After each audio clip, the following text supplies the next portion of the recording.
Welcome back to r/LegalAdvice, where people ask questions, get advice, and we get satisfaction. If you are new around here, please don't forget to subscribe to the channel to join our awesome community, and without any further ado, let's dive right into the stories. And the first one is titled, I sent the only footage of my grandfather, who passed away 2 weeks ago, into a shop to have it converted from VHS to USB. I'm starting to think it is a front for something or other, they won't give it back. This happened in northwest England. I went on 30th July 2020, exactly 2 weeks ago, explained what I wanted, they gave me a handwritten receipt which I still have, told me to come back on Saturday, and I left.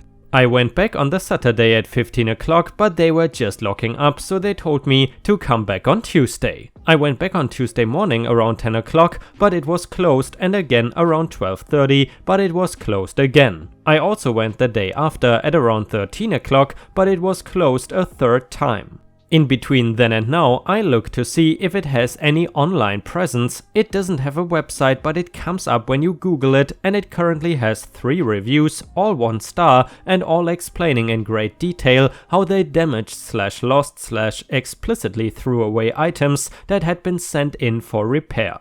I talked to the man who owned the shop next door after this, and he advised that I don't go in their shop. Little did he know it was already too late for that, as they are hardly ever open, and when they are, they spend all of their time arguing with customers. Anyway, I finally got there this morning, Thursday, and it was open. I handed them my receipt and explained that I did not even care about the USB anymore, I just wanted my video back, they are very important to me.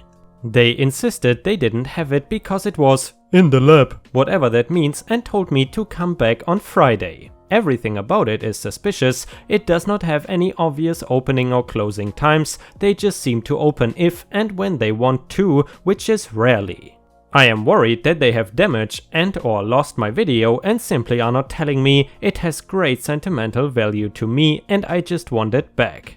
If they keep saying, it is not ready yet, come back on next day, without ever actually giving it me back, does it count as theft? What can I do? It is hard communicating with them sometimes because they speak quite broken English and the whole situation, along with grieving, is getting to me. And guys, I gotta say, before we read the comments, I don't really understand what this shop could be a front for.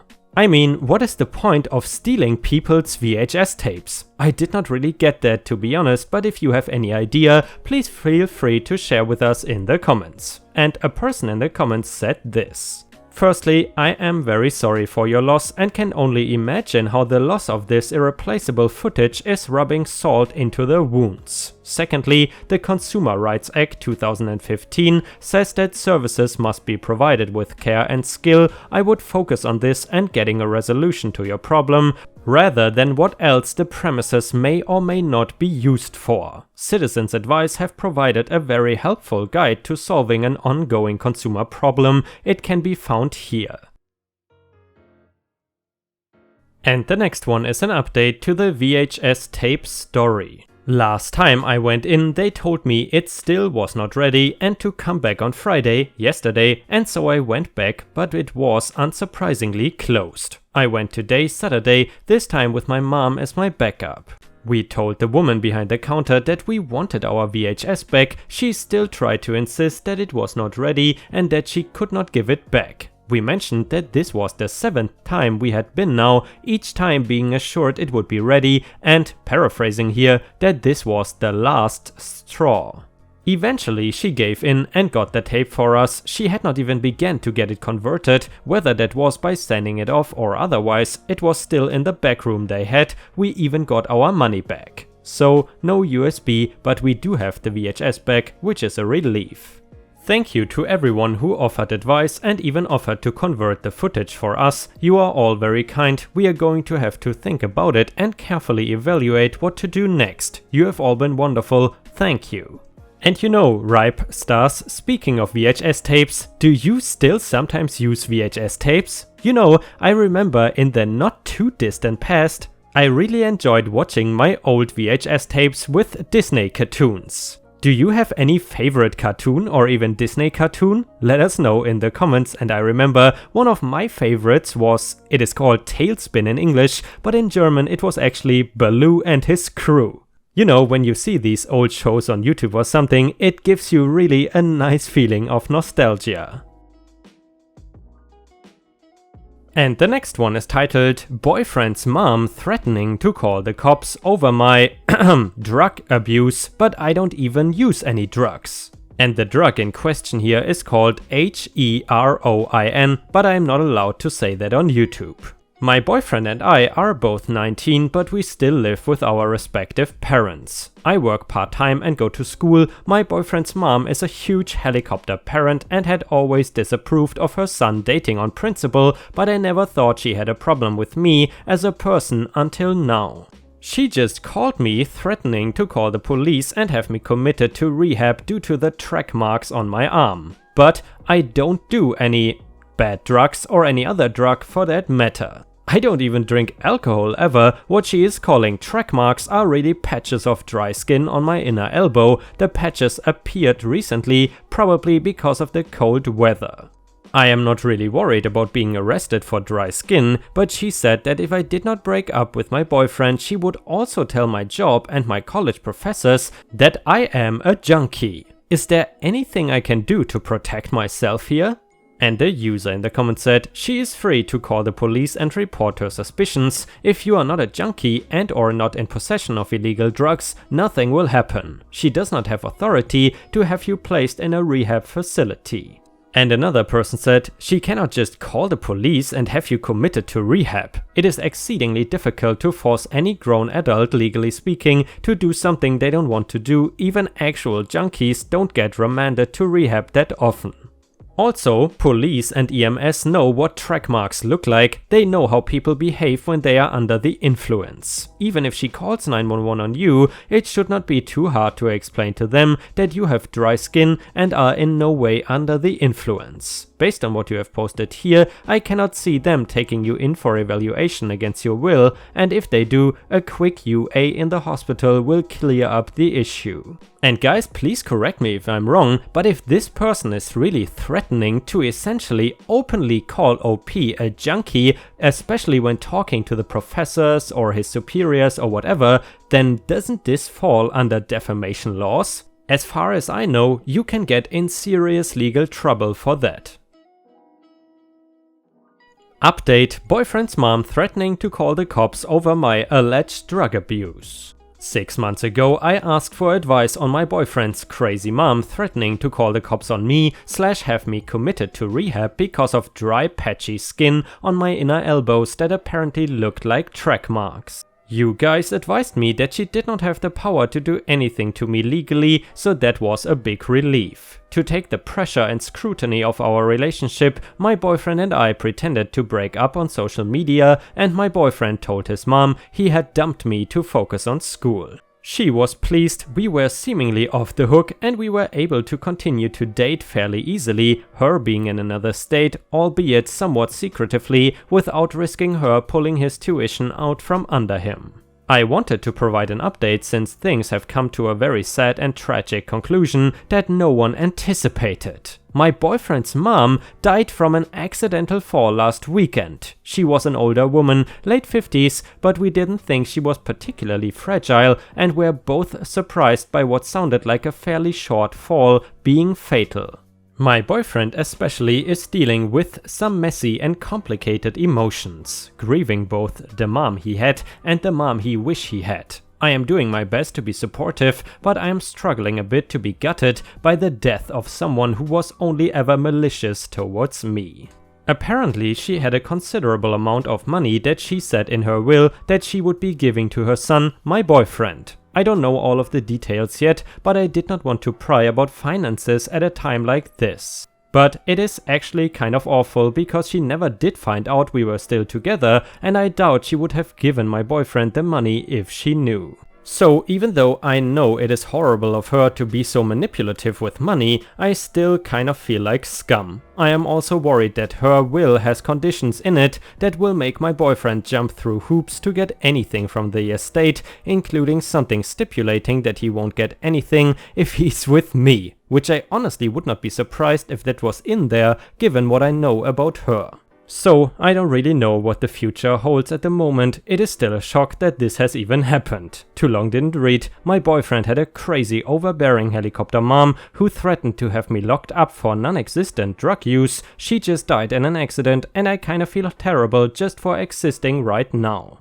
And guys, time and time again, I am just baffled by the turn some of these stories take, and if you have watched until here, please don't forget to post some star emojis in the comments and also like the video if you want to support me. Thank you so much in advance.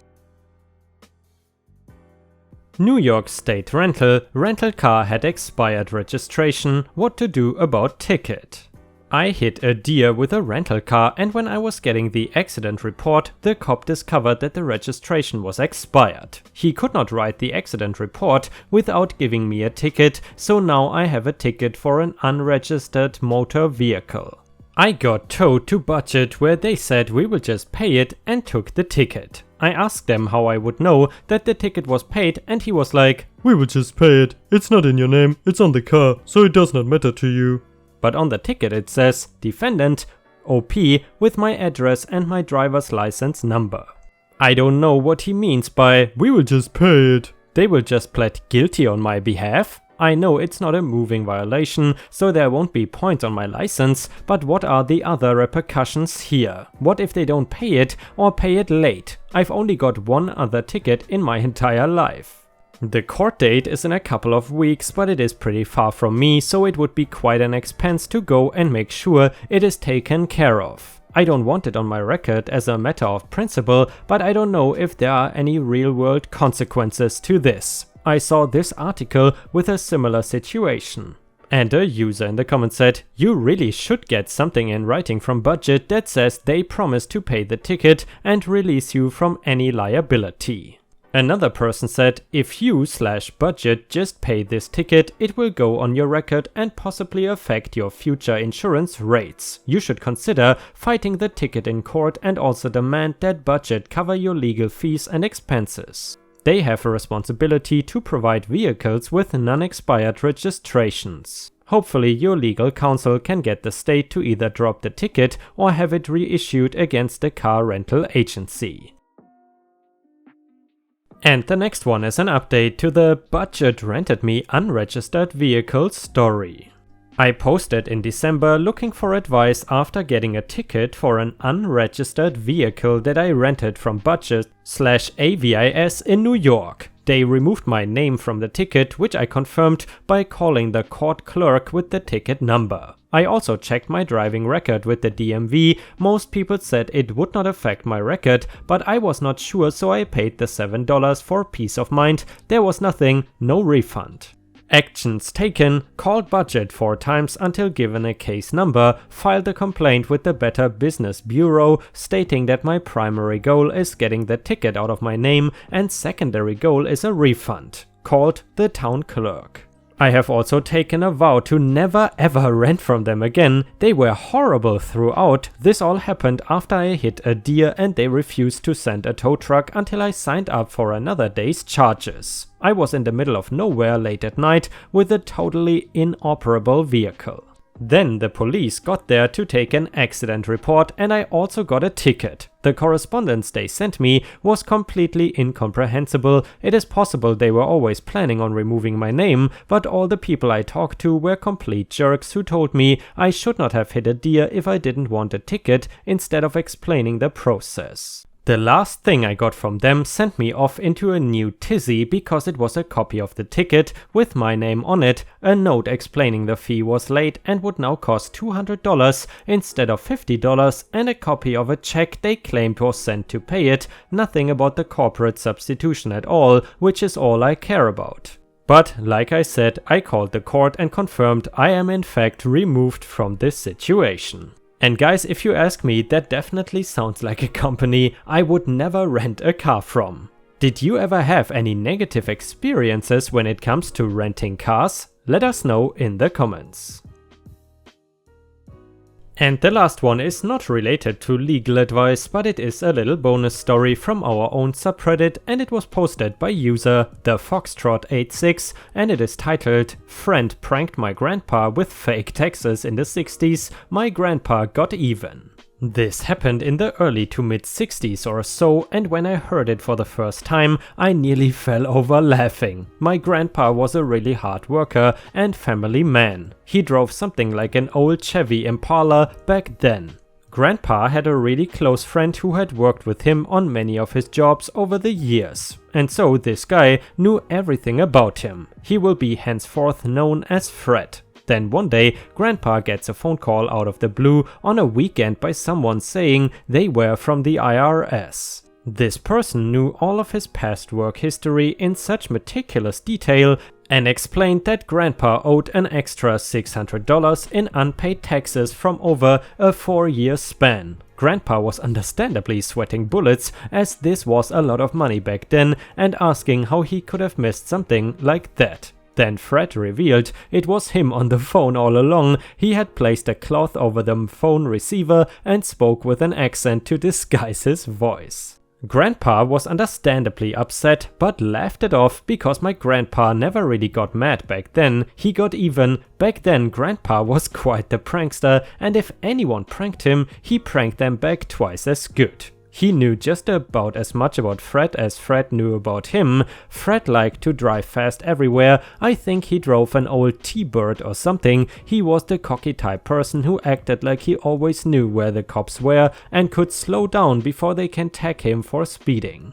Well, Grandpa knew the exact route Fred took home from work every day, and at the time of the year this happened, it was getting dark fast. Grandpa then took a light of some sort and painted half of it black so it could not shine through the other side. Then he rigged it up so his car dash could power it, and he then waited in a driveway along the road with his engine idling till Fred came blaring by in his T-Bird. That is when Grandpa peeled out after him, and since police used Impalas back then, Grandpa's car looked just like a police cruiser in the dark. Grandpa then held up the light he had painted black on one side and began turning it back and forth so it looked like a rotating police light. Fred understandably freaked out because he thought it was a real cop and pulled over. And now he was the one sweating bullets. Grandpa ran up to Fred's T-Bird in the dark and threw open the driver's side door, then ripped him out of his seat by his arm like a ragdoll while saying,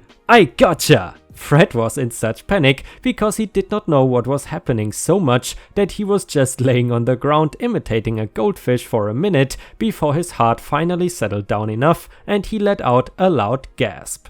And when he realized it was Grandpa the whole time, he laughed it off and said he thought he was being robbed or kidnapped. But I'd say he learned a valuable lesson over who and how he pranks someone. I later had my grandfather tell this story to one of my friends, and he thought it was absolutely hilarious too. And Foxtrot, thank you very much for this awesome story. I really enjoyed this one, I gotta say. It was very funny, thank you so much. And for everyone else, if you have any funny, interesting, hilarious, whatever stories to share, then please head over to r/ripe stories on Reddit, where you can share your own stories for me to read in a video.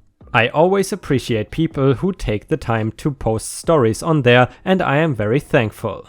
Either way, I hope you enjoyed the content today, and if you did, please don't forget to subscribe to the channel so we can finally reach 26,000 subscribers. Either way, I hope you have a fantastic day, and I see you again tomorrow.